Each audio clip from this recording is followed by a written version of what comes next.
Բոլորին, ուրեմն մի քանի բան անցածից ով էլ ներկա չի եղել, օգտակար կլինի այս վիդեոները։ Մենք սկսել ենք խոսալ adjustment layer-ներից, կարգավորիչ layer-ներից, որոնք տեղակայված են երկու տեղում, մեկը շերտերի ներքևի հատվածում եւ մյուսը image բաժնում adjustments եւ ստեղ նույն կարգավորումները կան, որոնք են այս երկուսի տարբերությունները։ Երբ որ մենք ինչ-որ կարգավորում անում ենք image adjustment եւ ապա ընտրում ենք կարգավորումը, այս դեպքում բացվում է լրիվ առանձին լողացող պատուհան, կարգավորումները անելուց հետո սա կիրառվում է անմիջապես տվյալ շերտի վրա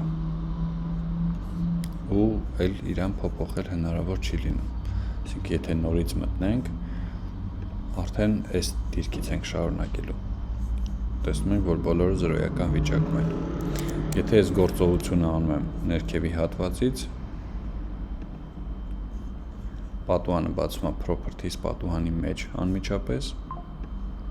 կարգավորումները անելուց հետո, երբ որ ենթադրենք շերտեր եք առաջացրել եւ այլն, միշտ հնարավոր է գալ տվյալ շերտի վրա կրկնակի քլիկով շարունակել կարգավորումները իրականացնել։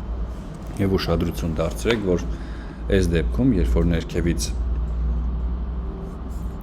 ակտիվացրինք որևէ adjustment layer, նոր շերտ առաջացավ եւ դրա հետ միաժամանակ նաեւ layer mask։ Այսինքն, եթե անգամ կարգավորումը արեցինք ու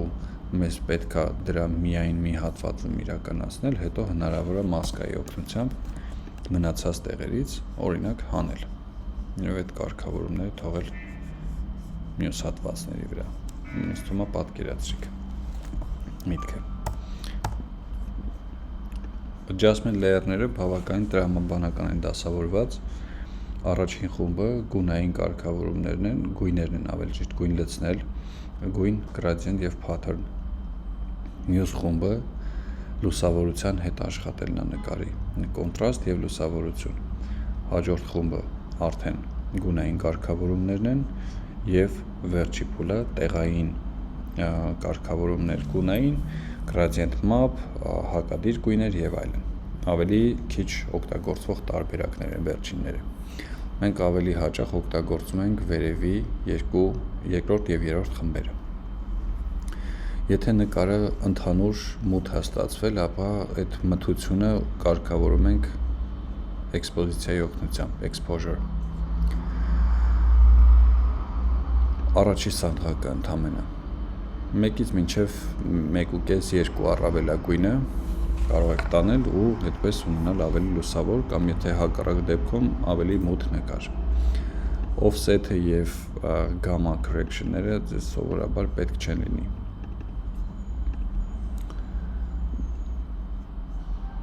Եթե մենք ցանկանում ենք օրինակ տվյալ կարգավորումը անել մենակ, ենթադրենք այս աղջիկների ուրվագծով, ոչ թե ամբողջ ֆոնի վրա, ապա ունենք երկու տարբերակ։ Տարբերակ առաջին։ Ցանկացած select subject ընտրող գործիքով նշում եմ իրանց եւ նշած վիճակում միանգամից բացում օրինակ էքսպոզիցիան։ Ինչա տեղի ունենում։ Նոր շերտը ստեղծում է, եկեք ես կողք տնեմ, նոր շերտը ստեղծում է եւ միանգամից արդեն աղջիկների սիլուետով մասկան արված։ Այս դեպքում սա կնշանակի, որ կարգավորումը տեղի է ունենում միայն մեր մասկայի վրա։ Շատ հարմար է։ Եվ properties-ի կողքն էլ կա էքսպոզիցիայի մասկան, տվյալ շերտի մասկան։ Ստեղ միակ կարգավորումը, որ մեզ պետք է գալիս, այս feather-ն է, որը ցրված էֆեկտ է տալիս, այսինքն այս եզրագիծը շատ ավելի սահուն է դարձնում, բայց միշտ չի, որ սա ձեզ պետք է գալու։ Շատ թույլ թեկուզ։ Մյուս տարբերակը առանձնացնել կերպարների ֆոնից